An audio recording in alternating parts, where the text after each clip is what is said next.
Hello, welcome to Astronautics for Exploit. I am Dr. Ayoshola Ogundele, and I will be presenting suborbital space tourism. The overview of my presentation is as follows. Space tourism in the 21st century, timeline of space tourists, Ansari X Prize, suborbital space tourism events, and major suborbital space tourism players. Space tourism is closer to reality than ever before. As investors and media interest in space tourism grows, and private spaceflight companies develop new modes of transportation to get humans to the stars. Recently, there is high growth in investment in space industry by both government space agencies and private space companies.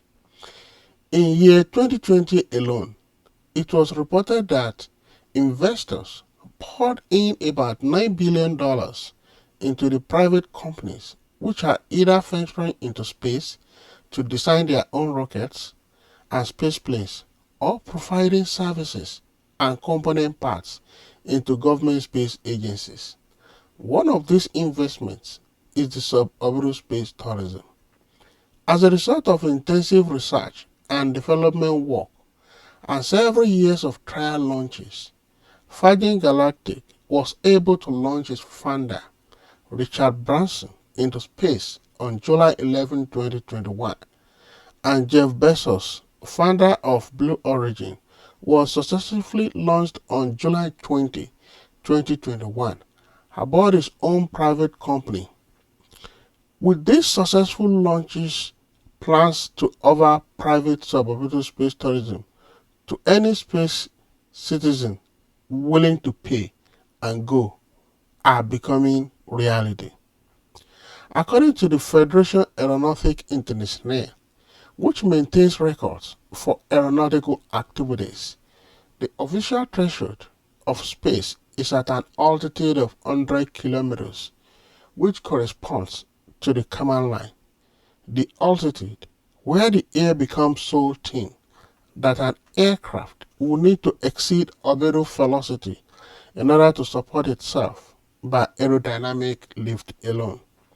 Today, there are a number of companies developing reusable spacecraft to fly suborbital flights that will cross over this boundary so as to provide paying passengers a brief taste of weightless conditions and qualify them to be commercial astronauts. But these efforts are only the latest in a long history of suborbital crewed spaceflight, which stretch back to the earliest years of the space age. Space tourism in 21st century. In the 21st century, there was emergence and the tremendous growth of aviation industry. That this will aid traveling, manufacturing, and operation of all types of aircraft. 20th century witnessed transition from mail delivery services to small-scale exclusive passenger travel before World War II, and to millions of passengers traveling on international flights every year. In the 21st century, many new industries, which were not in existence in the 20th century, are cropping up as a result of advancement in technology and human desire to know more, to have a better living condition, better understanding of nature, and daring to go to where humans have not gone before. Space tourism is one of the new industries, which can be divided into orbital and suborbital space tourism.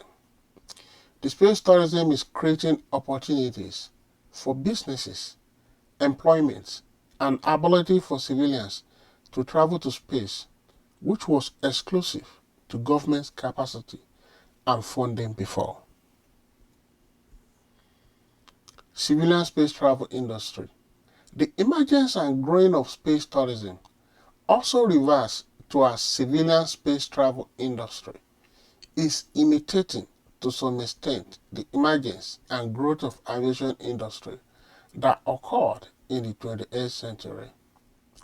It is expected that in few years to come, there will be affordable space liners, and this will forever change astronautics and space travel phenomenon, which were initially limited to funding by government alone and characterized with very expensive and complex missions. The timeline of space tourists. Governments initially sponsored most space travel, but private companies became involved in the early 2000s. In year 2001, Dennis Tito becomes the first space tourist with his visit to the International Space Station, which was brokered by Space Adventures. In 2010, SpaceX becomes the first private company capable of returning a spacecraft from low Earth orbit. In 2017, SpaceX announces plan to send space tourists on a free return trajectory around the moon. In 2018, Virgin Galactic's first successful human spaceflight took place. In 2019, NASA announces opening of International Space Station to visitors.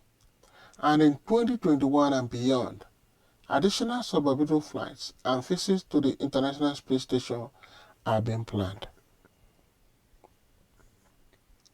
Timeline of space tourists. World's first space tourist, Dennis Tito. Real interest in space tourism and the dream of civilians sojourning into space to become private or commercial astronauts became a reality when US millionaire Dennis Tito flew into International Space Station on April 28, 2001 via a Russian Soyuz rocket. This picture shows Dennis Tito and the other crew members. Dennis Tito paid the sum of $20 million to join as a spaceflight participant on board the Soyuz TM-32. He was the world's first fee-paying space tourist. In this picture, Dennis Tito is in the center and he tries to balance in microgravity conditions. He was being aided by Tagad Mozobayev, who happens to be in the right, the commander of the spacecraft. The purpose of the Russian launch of Soyuz TM-32 on 28 April 2001 was to carry new crew and supplies to the International Space Station. Tito's return flight occurred on May 6, 2001. The whole trip lasted 7 days, 22 hours and 4 minutes, and orbited Earth for 128 times. This picture shows Dennis Tito's arrival from the International Space Station. World's first female space tourist, Ansari, is an Iran-born American engineer and telecommunications entrepreneur. She was the fourth overall self-funded space tourist and the world's first private self-funded woman space tourist to fly to the International Space Station via Russian rocket. Ansari, who was 40 years as a then, was believed to have paid $20 million for a space ride ticket to spend 10 days at the International Space Station. This picture shows Ansari in a spacesuit. Ansari trained as a backup for Japanese space tourist Daisuke Enomoto for his Soyuz flight to the International Space Station through Space Adventures Limited. On August 21, 2006, Enomoto was medically disqualified from flying the Soyuz TMA-9 mission that was due to launch the following month. The next day, Ansari was elevated to the prime crew. This picture shows crew of Soyuz TMA-9 astronaut Michael Lopez Allegro left, Ansari middle, and cosmonaut Mikhail Turin at the Cosmonaut Hotel in Baku, Kazakhstan on September 5, 2006.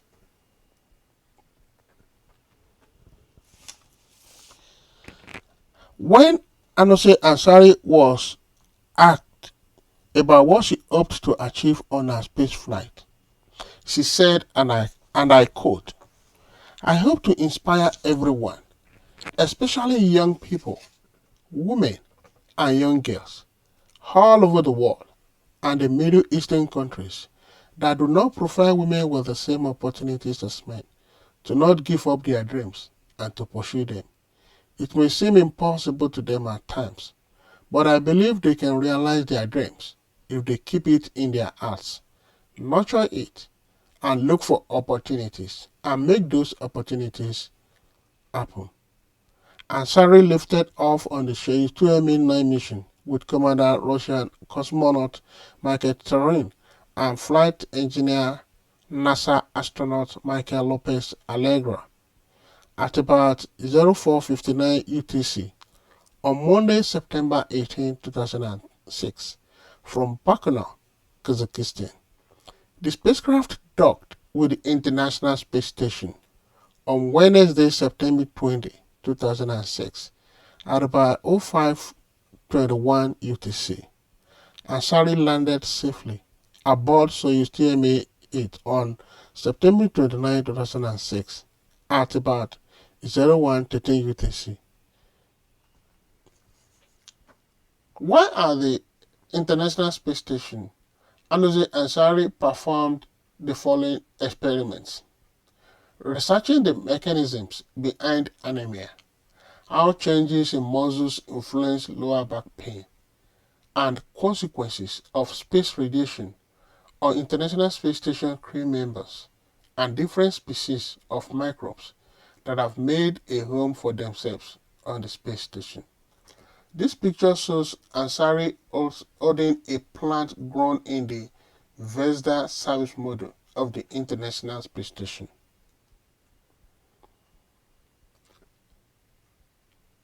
Space Adventures is a private company based in the United States and the only company that has launched space tourists to the International Space Station. Space Adventures plans to fly space tourists to the International Space Station on board the Russian Soyuz and the Boeing Starliner starting from the year 2022.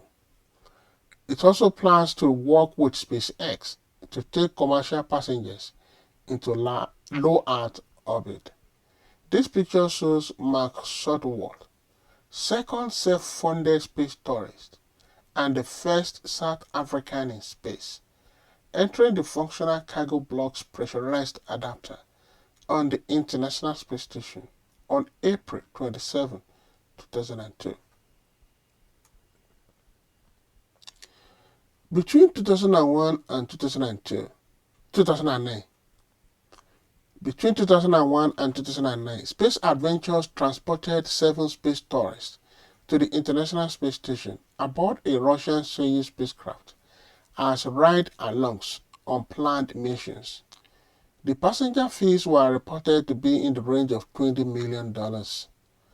Due to technological advancement and increased investment, many other contenders have recently emerged. This picture shows Greg Olson, Soyuz spaceflight participant. He was the third self-funded space tourist to visit the ISS. Ansari X Prize. Ansari's contributions to X Prize Foundation. Ansari is a member of the X Prize Foundation's Vision Circle, as well as its board of trustees. Along with her brother-in-law, Ambre Ansari, she made a multi-million-dollar contribution to the X Prize Foundation on May 5, 2004, the 43rd anniversary of Alan Shepard's suborbital spaceflight. The Ansari family is also the title sponsor of the Ansari X Prize. This picture shows Spaceship One Flight 16P. Launching of a reusable crew spacecraft. The Ansari X Prize was created in May 1996. It was a space competition in which the X Prize Foundation offered a $10,000 prize for the first non-government organization to launch a reusable crewed spacecraft into space twice within 2 weeks. The Ansari X Prize was modeled after early 20th century aviation prizes and aimed to spur development of low-cost space flight. This picture shows spaceplane Spaceship One. The scale composites Tier 1 project designed by Burt Rutan and financed by Microsoft co-founder Paul Allen won the prize on October 4, 2004, the 47th anniversary of the Sputnik 1 launch, using the experimental spaceplane Spaceship One. The prize money was $10 million and it was awarded to the winner, and more than $100 million was invested in new technologies in pursuit of the prize. This picture shows Burt Rutan, aircraft designer, and Spaceship One. Further development in space exploration. Several other X Prizes have since been announced by the X Prize Foundation, promoting further development in space exploration and other technological feats. This picture shows Spaceship One and White Knight. Suborbital space tourism events. Virgin Galactic is one of the leading companies in the race to offer suborbital space flights to space tourists. The company has reopened ticket sales for its space flights at a starting price of $450,000 a seat. It comes after the company, led by billionaire Richard Branson, successfully completed its first fully crewed flight to the edge of space in July 2021.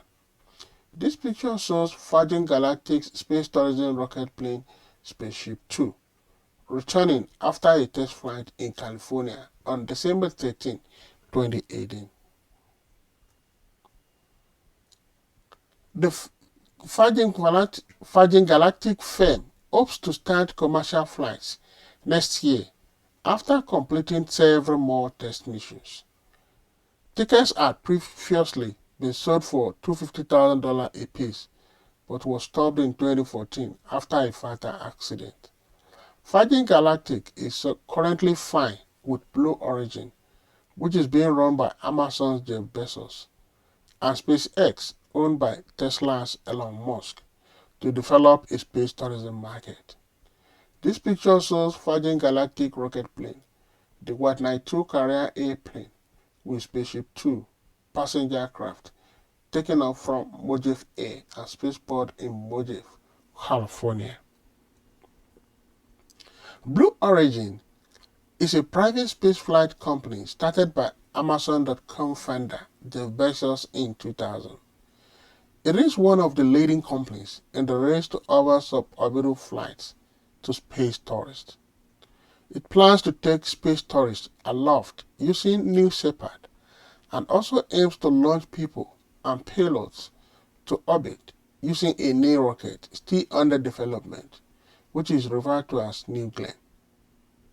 This picture shows Blue Origin's New Shepard launch vehicle lifting off from the company's West Texas launch site on a suborbital test flight.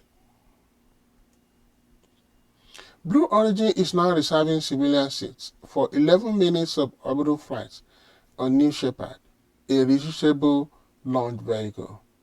On July 20, 2021, Mr. Bezos took part in the first fully crewed test flight of Blue Origin.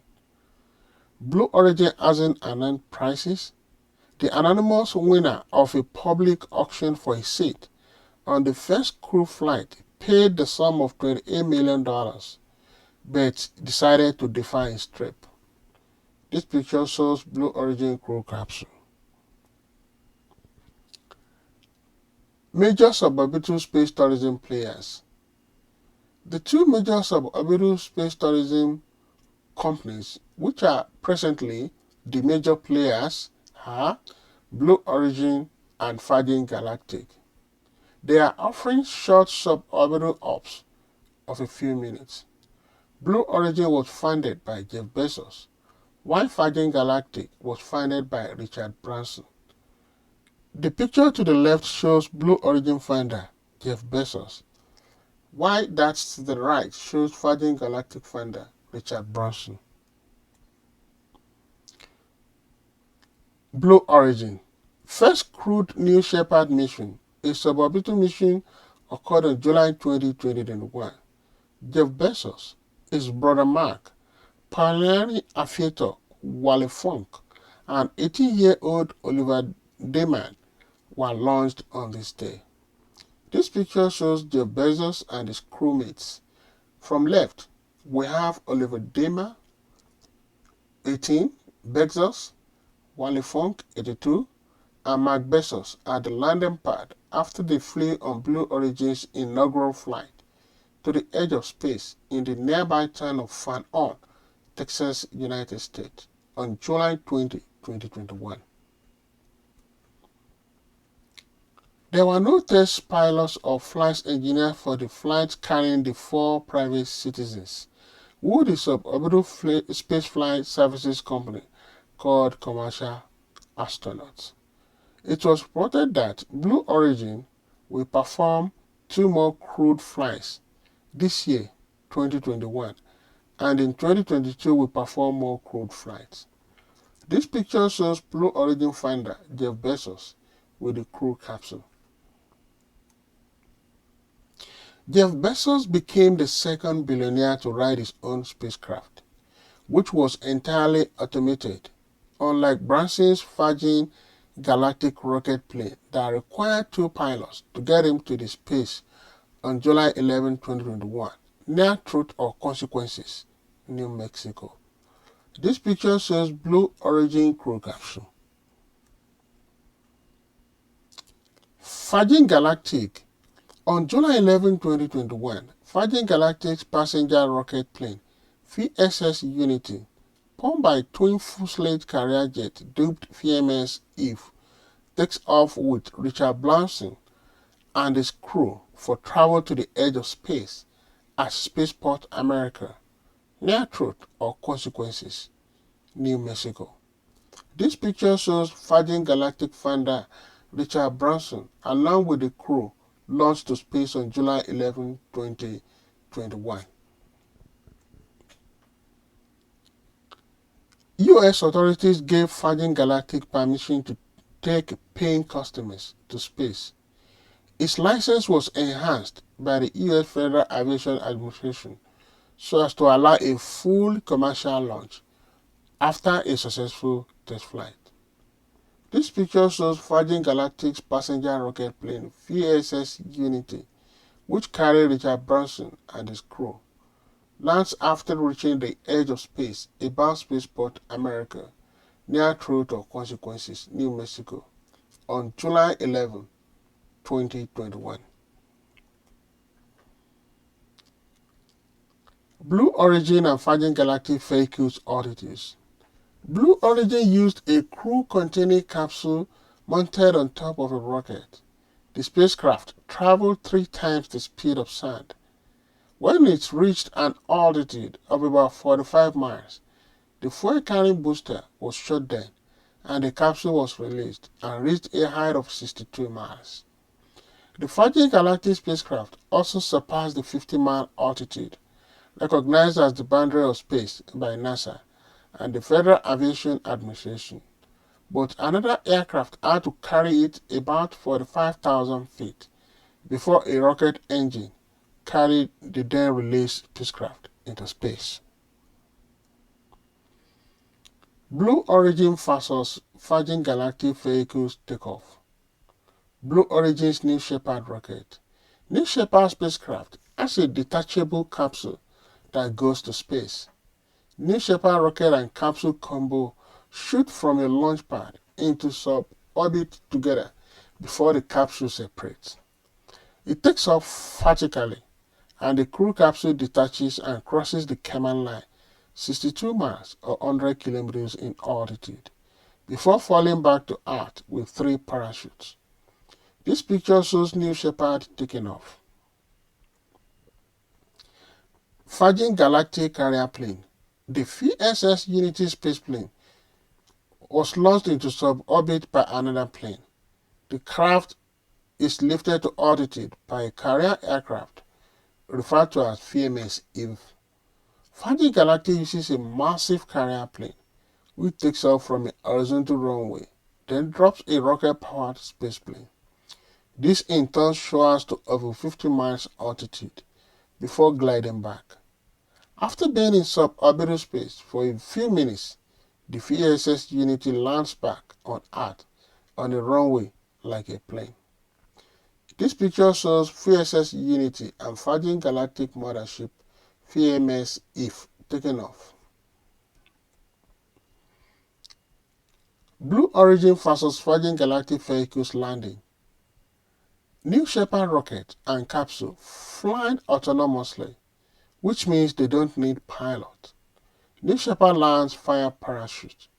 The rocket returns to the launch pad and the capsule spends a few minutes in space before falling back to Earth via parachute. These pictures show New Shepard rocket and crew capsule landing.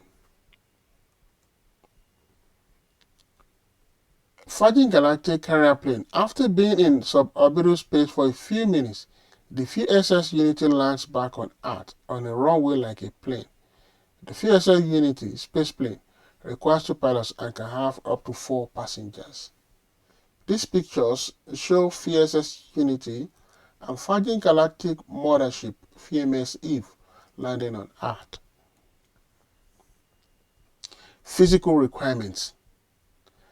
Virgin Galactic only expected to be in reasonable shape. The commercial astronauts are expected to be in reasonable shape, and the training lasts for about 5 days. Blue Origin promises to teach what needed to be known the day before the launch. The company requirements include being able to climb 7 flights of stairs in under 90 seconds, the height of the launch tower, and being between 5 feet and 110 pounds, 152 centimeters and 50 kilometers, and 60 feet and 223 pounds. This picture shows training with under armor model.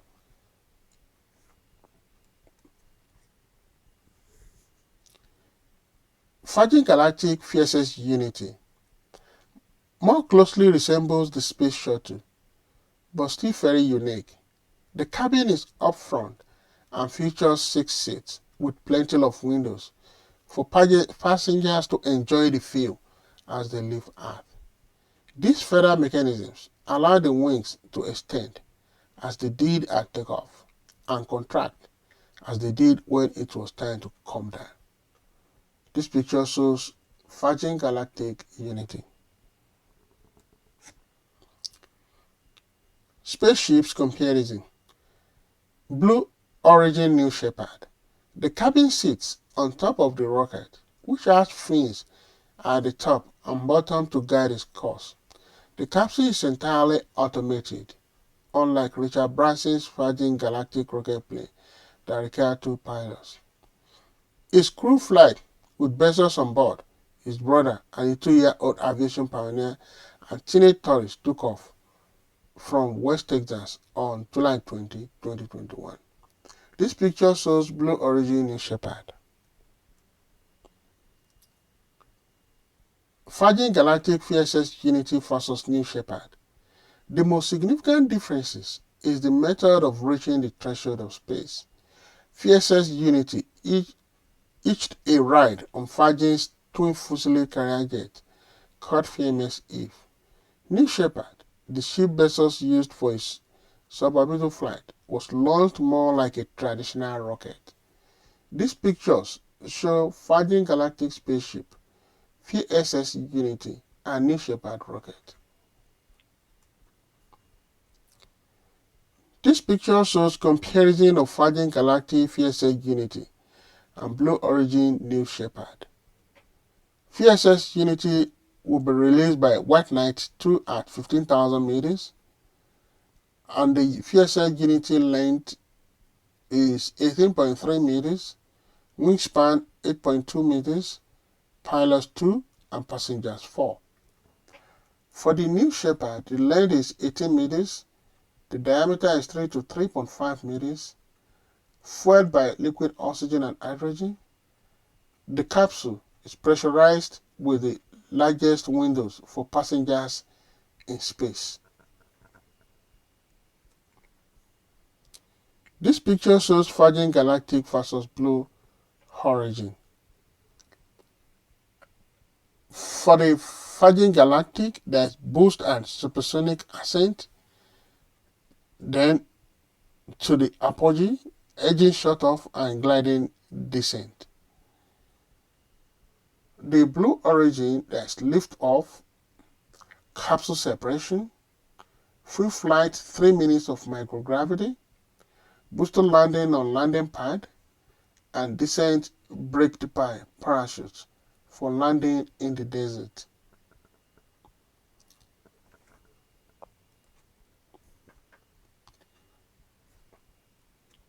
For more information, contact Astronautics for Exploit. Thank you.